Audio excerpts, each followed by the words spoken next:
Hey Jamie, this is Chris Doyle at Alderman Chevrolet Buick GMC in Rutland, Vermont, Vermont's favorite car dealership.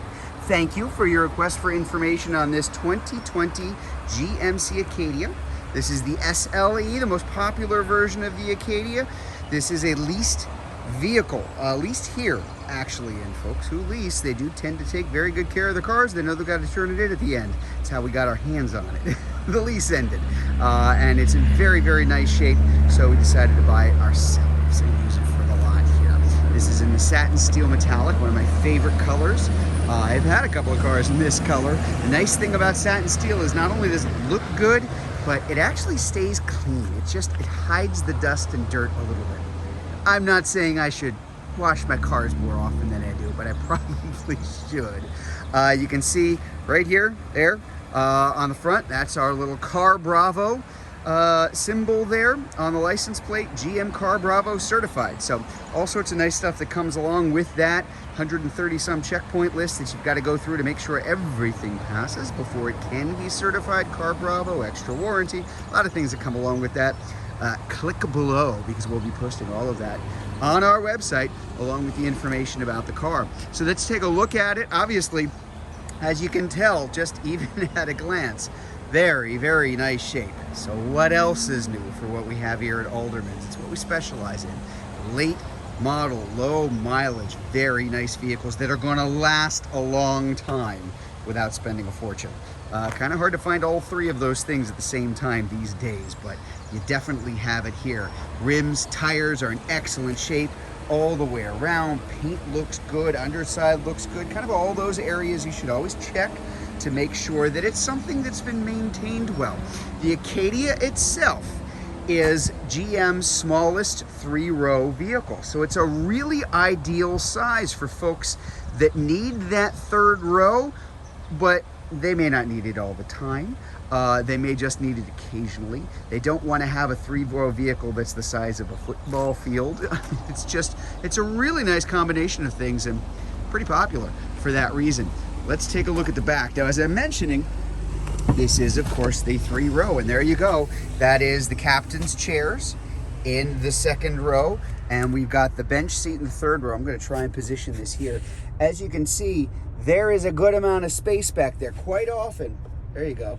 Quite often what happens with these three-row SUVs is it's a three-row kind of a name only. And you're really shoehorning people in the back, and that's certainly not the case with the Acadia. We've got the nice all-weather liners all the way through. All three rows here, really great protection.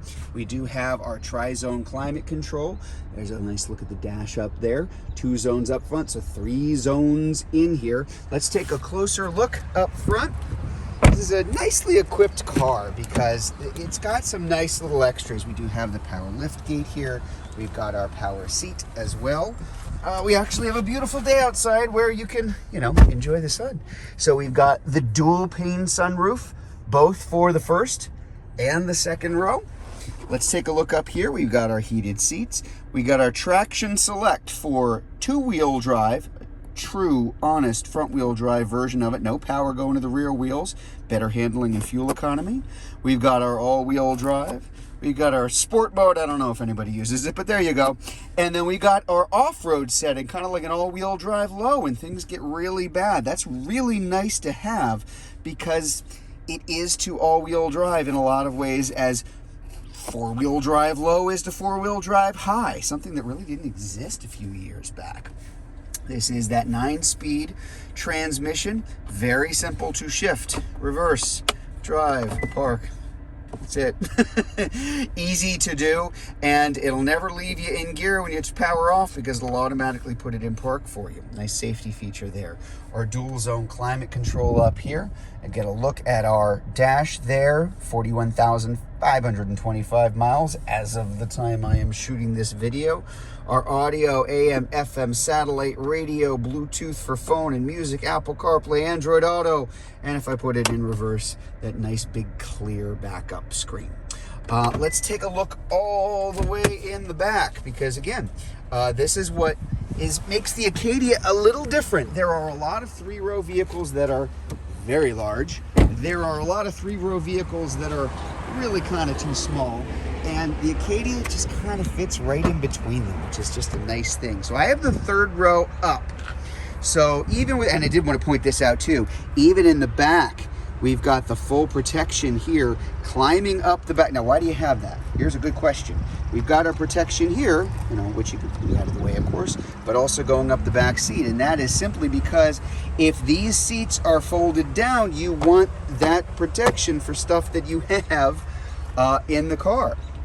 So plenty of room, especially with that third row down, and you only need the 2 rows. If you're driving, you just need the passengers in the first and second row. Then you have an absolutely enormous trunk here in the back. We've got the nice dual exhausts here, which is a good way of telling. This is the 3.6 liter V6, and that is worth pointing out because that has changed since. Now the SLEs, again, which is the most popular version of the car, is only the 4-cylinder, but this particular one has the V6 in it. But again, just really good shape. Tires are in good shape. Everything is nicely maintained, as you would expect from a vehicle here. So there you go. There's the 2020 GMC Acadia SLE all-wheel drive. If you would like to learn more about this particular vehicle, if you're watching this video on YouTube, you can click on the link in the comments below. If you're watching it on Facebook, you can click on the Learn More button. Better yet, just come see it in person. We're at 65 Windcrest Road in Rutland, Vermont, just off Route 7 South. Hope to see you soon.